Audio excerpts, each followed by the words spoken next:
ensuring that we locate every single person who's been a victim of this flooding event. We're not going to stop today or tomorrow. We will stop when the job is completed.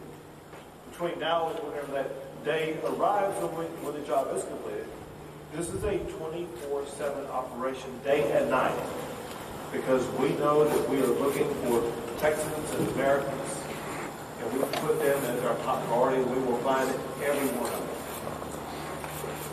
Additionally, I want to let you know that overnight there was an increase in storm damage and rainfall and flooding in other regions of the state of Texas that were in addition to the ones that were in the disaster declaration that I made yesterday.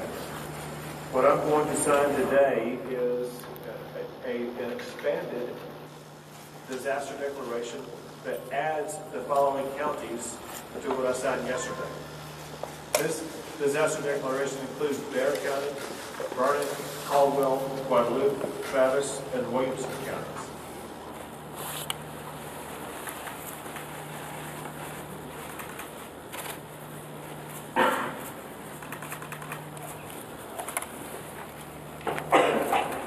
We will continue to add counties as needed, as conditions either worsen or improve in counties across the state of Texas. We will ensure that every asset or resource the state has is going to be made available to every county that's the subject of this disaster declaration. Also, I've had the opportunity to visit not just with Secretary No, but other officials in the Trump administration. And we know that President Trump loves Texas, for one. He's deeply concerned about all the families who've been affected, but also knows about the magnitude of the devastation that we're suffering. And so what I'm about to sign now is going to be the first step in a process. This document is a request for a federal disaster declaration coming from the governor to seek the immediate and ongoing help of the federal government.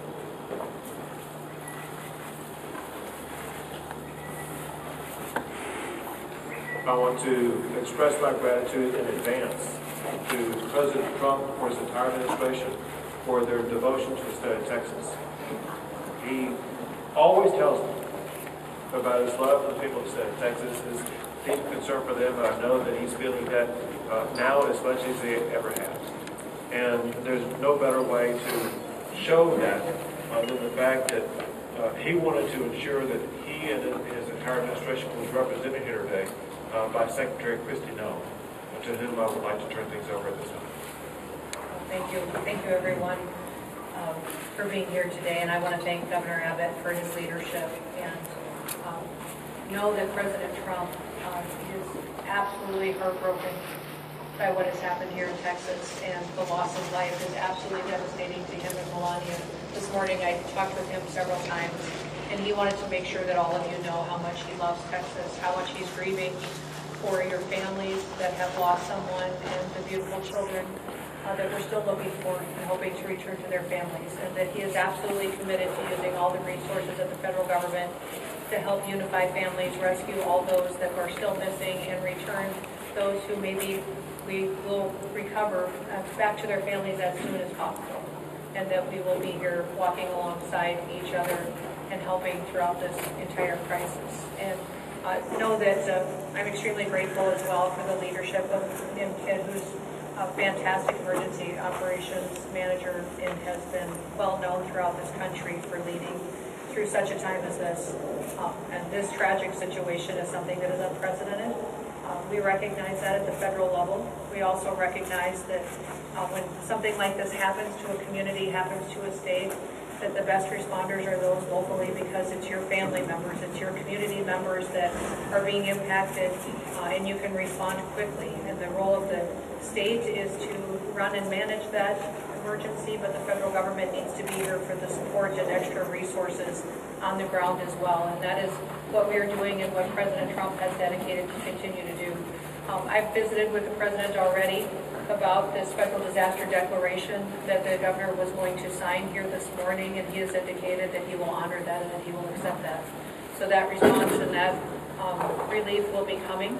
And we also have had assets here on the ground since the beginning of this crisis started, since this weather event did start. And even before it came, we were alerted. We did have Coast Guard assets here that were helping to rescue people. We're thankful for the airframe that showed up and those coasties that were here walking alongside our DPS and the emergency responders that were here, the Texas assets that were deployed already, and that coordination was seamless, and I appreciate them for putting that request in right away. We also had our VORTAC team from Customs and Border Protection out here helping with rescues. They are a specialized, trained force to come in these types of situations and bring their skill set to bear that is a resource that's incredibly important to the Department of Homeland Security, but also in these types of situations when we need emergency management response. We also did have a CBP advisory interdiction specialist here that was helping with some coordination of air assets that has been present. And then we are looking at the other entities that are under the department and what can be utilized. And of course, FEMA is standing at an enhanced level right now, which means that they are plugged in to the State Operations Center. We are engaged, and then as this response goes forward, that their role will continue to be filled as it always is in these situations, and will be timely and responsive as to what the governor requests and what is needed here on the ground.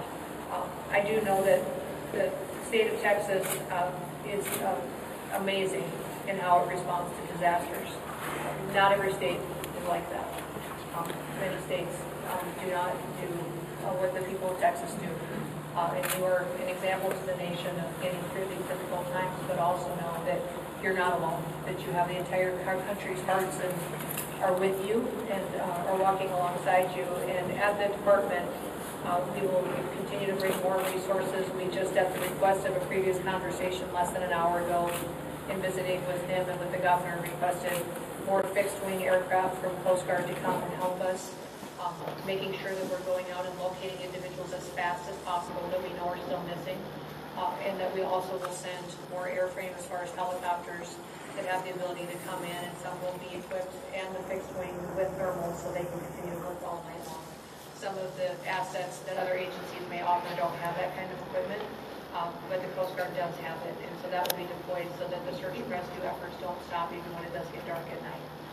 We'll continue to stay engaged, and I'll be here. I'm going to go up to the camp, Mystic, and I'm going to go around town and spend some time here today and make sure that when I'm calling and talking to the president throughout the day that he has timely information. The requests that are coming here from the leadership on the ground are met immediately, and that we can take care of these families and take care of these folks right away. We do know the number one priority now is people, is making sure we're finding people as fast as possible and we're returning them to their families. And then also, throughout the process, we'll get into what damage was done to public infrastructure, what may have been done to, I know we have 1,800 people that are still without power. What I understand is people still have water, but we do have damage to bridges and to roads, thankfully dams held. But all of that is an assessment that we'll continue to work with you on to make sure. What I understand is people still have water, but we do have damage to bridges and to roads, thankfully dams held. But all of that is an assessment that we'll continue to work with you on to make sure that you recover as quickly as possible. So again, thank you all for being strong and being an example for people. Someone told me a long time ago, over 30 years ago, that to never get angry on behalf of yourself, get angry on behalf of the other people, to always go out and get up every day and go work for other people and help them. And so I know many of you that are out there responding and helping your neighbors had losses too. You're hurting because you're grieving somebody that may have been lost. We were created to serve people. God created us to serve each other. And now is a wonderful time to go find somebody you can help, somebody that you can take care of and get them through this process. And that will make us stronger and better into the future. So our prayers are with you. President Trump wants you to know that he and Melania are praying for you and love you. And with that, I'll turn it back over to the governor. Sure. Well, thank you very much. Thank you so much for being here. Thank you for the assets and resources you and the Trump administration are providing. One thing that Secretary Noem mentioned was the fact that recoveries and rescues are being made, and what has happened over the past 36 hours is really amazing. When you look at what the local officials have done, working in collaboration with multiple state agencies as well as our federal partners, in 36 hours, they have rescued or recovered more than 850 people, some clinging to trees to save their lives, others in other precarious situations. It's just sheer heroism, the way that we've seen our first responders rescue so many people. And now I would like to turn things over to Senator John Cornyn. My thanks to President Trump and Secretary Noem for responding so quickly to Governor Abbott's request for a federal disaster declaration. And particularly, Madam Secretary, thank you for being here in person. It's really important, and I think sends a very important message. Unfortunately, I've been to a number of disasters over the years across the state of Texas, as has the governor, and none of these get any easier. But I have to tell you, I remain incredibly impressed with Governor Abbott's leadership and the incredible work that the Texas Department of Emergency Management under the leadership of Nim Kidd do. They are literally the best in the nation. And what Secretary Noem said about other states not responding as well is true. It's something we should be very proud of and grateful for, particularly at a time like this. And then there are the men and women who are standing behind us here, who have been doing the work on the ground, not waiting for the federal government to show up. They've been getting the work done, as the governor pointed out. And we are all together, we are praying for those who have lost loved ones and are grieving. We are celebrating with those who have been reacquainted with and rejoined with their family members. And, you know, a few years ago, the governor will remember this, up in West Texas after a terrible disaster, a county commissioner there said something to me that I think is appropriate at a time like this. He said, being from Texas I was going to say, like, is not just about where you're from, right? It's who your family is. Hello? And so when things like this happen, we come together as a family, as Texans, in a way that I'm very proud of, but it's very important because this is who our family is, and we owe it to them. And I take the governor at his word that he and his team will be relentless in supporting all of the efforts at the local and the federal level until every last person is accounted for and those families are reunited with their loved ones. But Governor, thank you again for your leadership. Secretary Noem, it means a lot to us for you to be here. And we appreciate Governor Abbott and Chief Kidd, but we appreciate President Trump and you responding so quickly to the governor's request for disaster declaration. Thank you very much. Thank you. And now Congressman Chip Roy. Thank you, Governor. Thanks all of you for being here. You know, before I was crazy enough to run for Congress, my family and I started a tradition of coming down to Kerrville for 4th of July. And we've been coming here every summer since my kids were little. They're now 14 and 15 to see Robert Earl and whoever else was playing. And pictures have been popping up my phone, the ones that, you know, kick on the anniversary of different shows, like a bunch of different shows over the last decade. It hits home. It really does. It hits personally for those of us for whom this is our community, our home. My family lives in Hays County, but we spend a lot of time in Kerr. And I can't say enough about the local leadership and what they've been doing in the face of this disaster. Your city manager has done an extraordinary job. Your sheriff has done an extraordinary job. I could go down the list of everybody, and I'll leave somebody out. But I can't say enough about what they've done, and then I can't say enough about the governor and about NIM and about the leadership that has come from the state and from DPS and from TDEM to get this done and to do what we're in the process of still doing. to react to this unfortunate circumstance. It's been professional and it's been extremely well done. And I have to say, the secretary yesterday, I reached out to her office. I think it might be 15 minutes later that I got a call from the secretary, immediately responding to requests. I talked to NIM about the need for Army Corps support and some other stuff. Immediately talked to the secretary about it.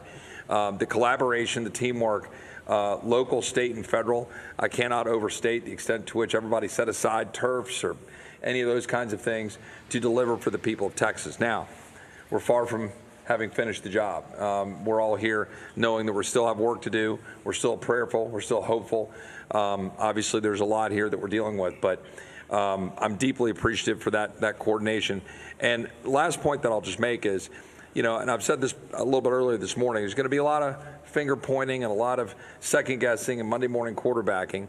And I just want to pick up on what I think the governor said about 850-something individuals that were moved quickly in this circumstance, and in a once-in-a-century flood where you get 12, 14 inches, where you get a 26 to 30-foot increase in water in the course of an hour and a half at 4 to 6 o'clock in the morning on a holiday. And that's what we're dealing with in these circumstances and where those camps are. There's a lot of people saying why and how, and I understand that. And I understand why parents would be asking those questions and all of the media. But where we are right now in terms of what we've done to be able to protect people, move them, get them out of the camps, and the heroic efforts of people that worked in those camps, directors of the camps, people who own the camps, who not just risked their lives, gave their lives to try to go save the lives of those kids. That's who they are as Texans. And I'm so proud of that. And I'm so proud of the work that everyone's done to do that. And now we just got to finish the job and be with the people. And importantly, pray for the families who have lost their loved ones. Thank you. Now, Clark County Judge Kelly. Yes, I think I'm the only one at this table that lives on the Guadalupe River. And our properties were devastated, and I barely got home yesterday. I started my morning ushering in a crew with a skid steer and 2 dump trailers, 3 trucks, 9 men to start trying to rebuild what went down the river. I then had the opportunity to come here, where I was asked to go over to the funeral home. I had issues over there.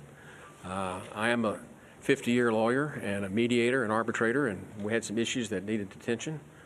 And I got to see firsthand many of the body bags, and it breaks my heart. And coming back from that, we had an opportunity to go on a helicopter ride with the senator and the mayor and inspect the devastation. We flew all the way up the South Fork, all the way to Criders. And you can see what's happened, and it's going to be a long time before we're ever going to be able to clean it up, much less rebuild it. But there's nothing on the other side of Criders.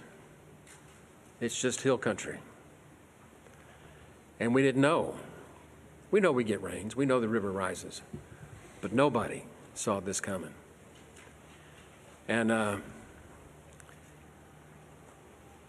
what I really have to report to you is it was a godsend to be able to get out of the helicopter, walk back into this building, and sit down with these people and cooperate, arm in arm, hand in hand, to do the best we can to work the process. The rescue has gone as well as can be expected. It's getting time now for the recovery. And that's going to be a long, toilsome task for us. And what I would reiterate that I've heard others say is as long as we stay together, we'll get this done. Thank you. Thank you very much. Now, Mayor Herring. I want to start off by saying thank you on behalf of the city of Kerrville and our 25,000 citizens. I want to say thank you to the federal government, the state government, county government. You know, as I look around the room in the Emergency Operations Center, I don't see different agencies from the state, the federal, the county. I see one team working together. It's important for our community to know it's one team. We will rescue those in peril, and we will find those who are lost. I continue to ask everyone who sees this today to pray for Kerrville and Kerr County. We need your prayers. And thank God we have the help of the federal government and the state government in this horrible, horrible crisis. Thank God for our country, and thank God for all the help we are receiving today. Thank you. Now, TDM Chief Nimkid. Thank you, Governor. My heart breaks. It's broken for those families that have lost their loved ones, and that fuels our drive to continue to search for them, and we will not stop until we find every one of them. I have to start by thanking our local first responders. Those men and women on the streets live here, they work here, their families are here, yet they got on the truck and they got in the car and they got in the ambulance and they went out and they did everything they could to save their neighbors. You also have volunteers all over this county that do the job for free, that were out there working to save lives, many times putting their own lives and their property at risk.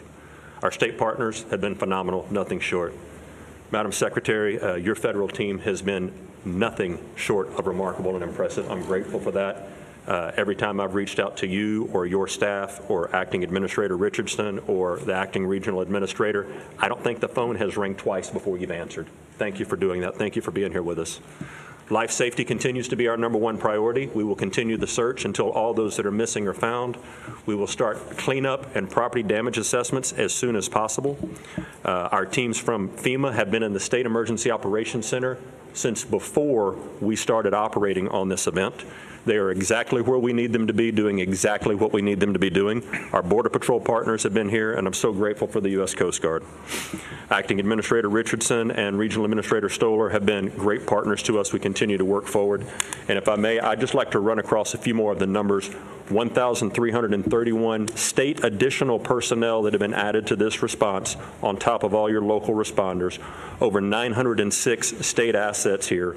That's 125 from our agency, 172 from the Urban Search and Rescue Team at Texas Task Force 1, over 160 from the Department of Public Safety, over 250 from the Texas Department of Transportation, 170 from the Texas Wildlife Department, Military Department 136, and the A&M Forest Service here with 115, and almost 190 people on the health and medical side.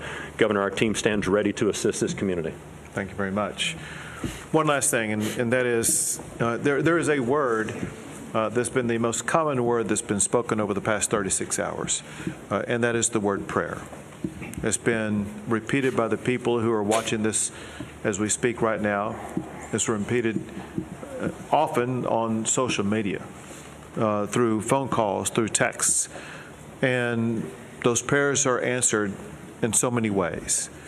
Answered by that child who was being swept down the river and happened to find a tree to cling on and was able to continue with uncommon strength to be able to remain clinging to that tree until a helicopter was able to descend upon her and lift her out of that harrowing situation. It could have been the reason why water stopped rising into a home or a cabin or something that would have caused an entire building to float away. It could be the reason why there have been so many people who have been located wherever they were down the river basin. It could be something that prevented somebody from getting into the water to begin with. All we know is that prayer does work. Your prayers have made a difference. We ask for continued prayers as we continue our efforts to locate everybody who's been affected by this, and pray so much for the families who have lost a loved one, who are going through challenging times that they never imagined on the 3rd of July that something like this would happen. Prayer matters, and we thank God Almighty. God has blessed Texas and will continue to bless our great state. we'll take a few questions. Have the numbers changed? 27 dead and 27 missing from Camp Mystic.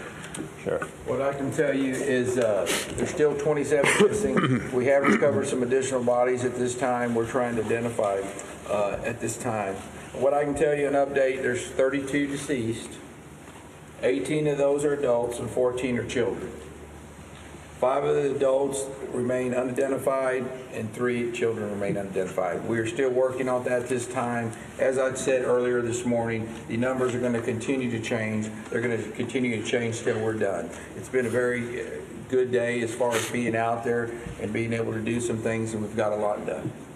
Chief, early on there was a lot of conflicting information about the search, about the number of fatalities, the missing, even a lot of families and parents were rightfully concerned and more importantly confused about all this information. We just heard the judge refer to this as a shift from rescue to recovery.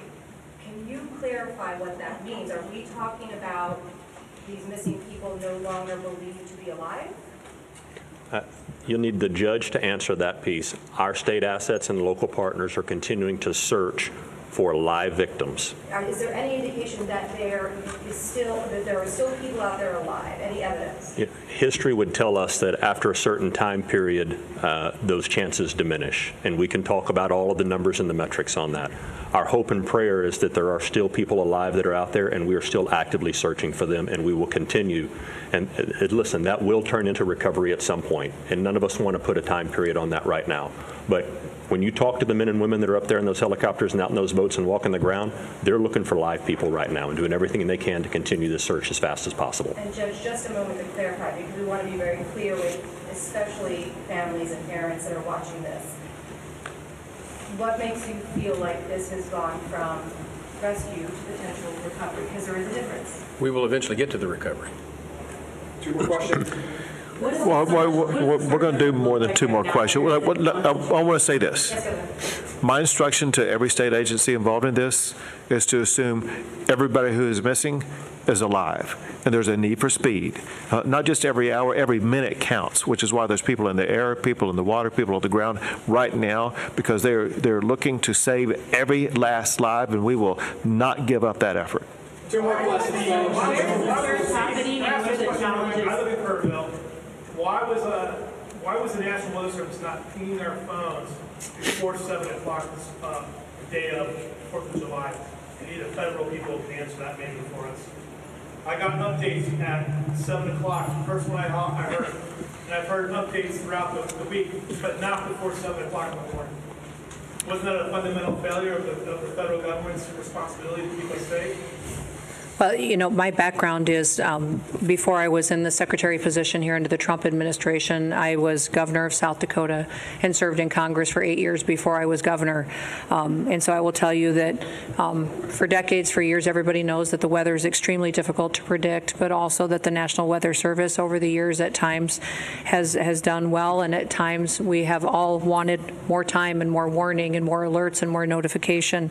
That is something, and one of the reasons that when President Trump took office that he said he wanted to fix, and is currently upgrading the technology, and the National Weather Service has indicated that with that and NOAA that we needed to renew this ancient system that has been left in place with the federal government for many, many years, and that is the reforms that are ongoing there. The timeline that I have, I don't oversee the National Weather Service, that's not under my department, but the timeline that I did receive from them was that the notifications started to look at its expansion for its limited flood impacts area that started on July 3rd at 1:18 p.m. The flood watch was issued. Although it was moderate, it wasn't to the extremes that it was, that when the system came over the area that it stalled, it was much more water, much like I think we experienced during Harvey, the same type of system that was unpredictable in the way that it reacted and the way that it stopped right here and dumped unprecedented amounts of rain that caused a flooding event like this. They continue to elevate and up their notifications. when your notification hit your phone, sir, I'm sorry, I can't speak to when that is, but I do carry your concerns back to the federal government and to President Trump, and we will do all we can to fix those kinds of things that may have felt like a failure to you and to your community members. But we know that everybody wants more warning time, and that's why we're working to upgrade the technologies that have been neglected by far too long to make sure that families have as much advanced notice as possible. But One more question, folks. Can you please speak to the search efforts and where that's happening and what the challenges are? Question was search efforts. Where it's happening, challenges, what it's looking like. Yeah, the entire river is being searched from the northernmost impact all the way as we run down. You have assets in the air that are still doing searches, you have boats that are in the water doing searches, and you have ground crews doing searches. As the water recedes, new areas being uncovered and searched, and you have human and canine that are working those banks and will continue. It's a grid situation where we've got maps in there in the EOC where you can see what group is assigned to what area and reporting back to command if they find or if they continue to clear. And that process is going to keep going. We are not stopping until we find everyone that's missing. Thank you, everyone. That's all we got time for. Go ahead. As far as the resources people who are trying to recover, we have FEMA, we have the state. What can people depend on from the federal government and the state government in this time of need? And there's a lot of that. Well, as in every emergency situation, the local emergency responders put together what the request is through the state, and the state coordinates all of the response and what assets may be necessary and makes a request to us. So now that the governor has already requested this federal disaster declaration, they will start to tell us what the needs are, and the federal government will do all that we can to support. Ma'am, will there be direct assistance? Well, there already has been direct assistance. I mean, when you look at having Coast Guard assets here on the ground, we just requested more assets to be here, Border Patrol here. If there's more individuals and federal law enforcement officers, if we need, any assets that I may have under my purview, I've made available to NIM, and so he knows that if he needs something, it'll be here.